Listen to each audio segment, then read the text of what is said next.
tenang. Bismillahirrahmanirrahim. Jika Anda ingin dibebaskan dari penyakit-penyakit ini, nanti ada iri, ada dengki, ada marah, ada macam-macam. Caranya sederhana. Lihat sini. Tadi sumber penyakitnya di mana?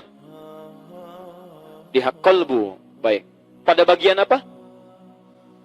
Nafsu. Baik ya? Masuk ke qalbu. Perhatikan. Sehingga nafsu itu membuat hati tidak tenang. Kita ingin tenang, penyakitnya hilang, hatinya tenang. Dalam bahasa Al-Quran, bahasa Arab, ketenangan hati disebut dengan tumanina. Bahasa kata kerjanya disebut dengan tatma'in. Ada rumus di Quran, kalau hati Anda ingin tenang, bebas dari penyakit, Quran surah 13 ayat ke-28. Saya sempurnakan dulu obatnya supaya sesuai dengan temanya. Lihat, Quran surah 13 Ar-Ra'du ayat 28. Ala bidzikrillahi tatma'innul qulub. Ini inti suratnya. Ar-Ra'du artinya kilat yang menyambar, halilintar. Kalau Anda dengar halilintar itu hatinya gelisah atau tenang? Gelisah, nggak tenang. Ada ujian datang seperti halilintar, menyambar-nyambar membuat Anda tidak tenang. Gelisah, nggak bisa tidur, nggak bisa makan, susah.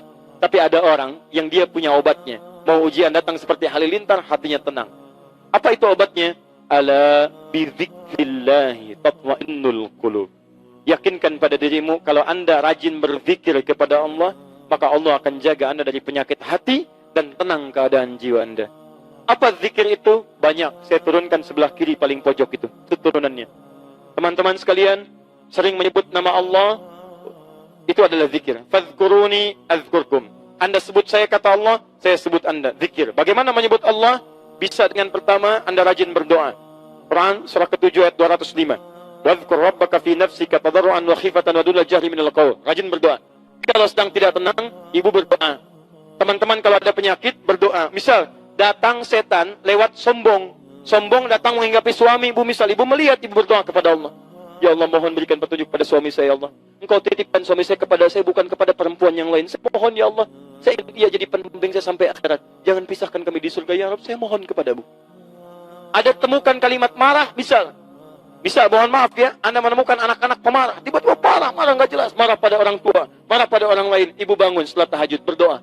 Wadhkur rabbaka fi nafsika.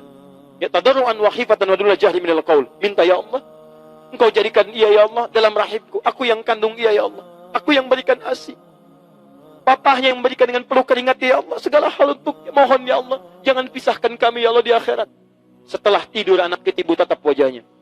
Tatap satu-satu. Lihat bagaimana di kehidupan dunia bersatu. Bayangkan ketika di akhirat dipisahkan.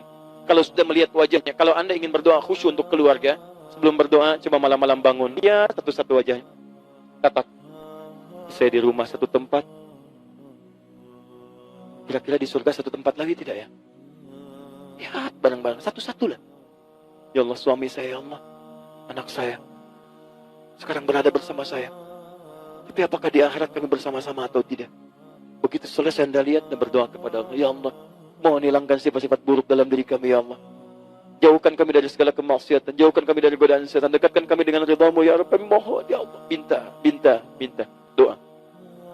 Kedua, dekatkan diri Anda dengan Quran. Ahli Quran itu akan dijaga oleh Allah dari godaan setan.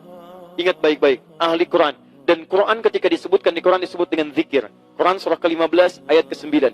Wa nunazzilu minal Quran wa nunazzilu minal Qur'ani ma huwa shifa. Itu Al-Isra, Quran surah 15 ayat ke-9-nya. Inna nahnu nazzalna dzikra. Inna nahnu nazzalna dzikra wa inna lahu lahafizun. Kami telah turunkan Al-Quran sebagai zikir. Jadi kalau Anda rajin baca Al-Quran, Anda sedang berzikir. Saya sarankan, usahakan. Minimal Anda baca Quran, teman-teman sekalian. Ayo, hatamkan. Kalau bisa, bagi. Ada rumus, kalau Anda membaca ayat, baca 40 kali, baca. Anda rajin baca Al-Quran, Anda akan dijaga oleh Allah Subhanahu wa Ta'ala dari godaan-godaan setan. Gak percaya silakan. Tidak cukup dengan amin. Mulai. Baca.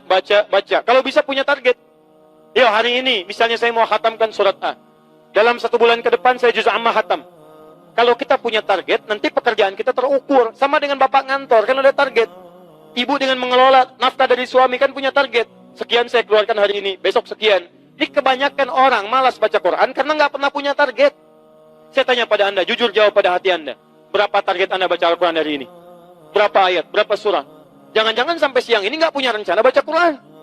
Ya bagaimana Anda dilindungi oleh Allah? Karena kalau Anda tidak mendekat kepada Allah. Itu poinnya. Ini. Kalau mau tingkatkan lagi. Menghafal Quran. Penghafal Quran dijaga langsung oleh Allah Subhanahu wa Ta'ala. Dan ayatnya akan menumbuhkan obat pada jiwanya. 4 kali disebutkan di Quran surah ke-54. Ayat 17, ayat 22, ayat 32, ayat 40. Walaqad yassarnal Qur'ana lidzikri. Kami telah mudahkan Al-Quran sebagai zikir bagi pemiliknya. Zikir. Untuk diingat, dihafalkan. Kalau sudah hafal, maka ayat Qurannya menjadi syifa dalam kolbunya. Perhatikan, obat hati, syifa. Turun Quran surah 17, ayat ke-82. Wa nunazzilu minal Qur'ani ma huwa syifa wa rahmatul lil mu'minin. Syifa. Penutup, kalau Anda belum rajin menghafal Quran, belum banyak membaca ayat-ayat Quran, maka yang terakhir, saya akhiri, rajinlah dalam memperbanyak sholat kepada Allah Subhanahu wa Ta'ala. Karena sholat adalah puncak zikir kita. Sholat puncak zikir, karena sholat menggabungkan doa. Dalam sholat ada doa, dalam sholat ada takbir, dalam sholat ada tasbih, dalam sholat ada Quran, dalam sholat ada hafalan Quran, dalam sholat ada istighfar. Karena itu ketika Allah meminta Nabi Musa sholat, disebutkan tujuan sholat sebagai zikir. Quran surah ke-20 ayat ke-14. Innani anallahu la ilaha illa ana fa'budni wa aqimis salata lidzikri. Saya Allah, tidak ada Tuhan yang layak disembah kecuali saya, sembah saya. Bagaimana cara menyembahnya? Tunaikan sholat sebagai zikir kepada saya. Jadi ibu, bapak, maaf ya, kalau saat kita diminta sholat, Allah tuh tidak butuh dengan sholat kita, kita yang butuh. Di antara manfaat sholat, menghilangkan penyakit-penyakit hati. Di antara manfaat sholat, menjauhkan kita dari setan. Di ketika Allah minta kita sholat, kita diminta sehat. Sehat hatinya, sehat keadaannya, jauh dari setan. Saking sayangnya Allah. Makanya dibuat hukum wajib, saking sayangnya Allah. Sebab kalau tidak sholat, banyak celakanya. Jelas ya? Maka dari itu harus tegas kepada anak-anak kita. Khawatir kalau anak tidak sholat, bahaya dalam kehidupannya. Akan terkumpul penyakit-penyakit dalam keburukan. Silakan cek, banyak orang pintar di Amerika, banyak orang pintar di Jepang, tapi ketika tidak mendapatkan makanan untuk rohnya, banyak juga yang gelisah. Di Jepang disiplin, di Jepang kuat, tapi ketika ada persoalan, mereka bunuh diri juga. Jelas? Paham insyaAllah? Baik.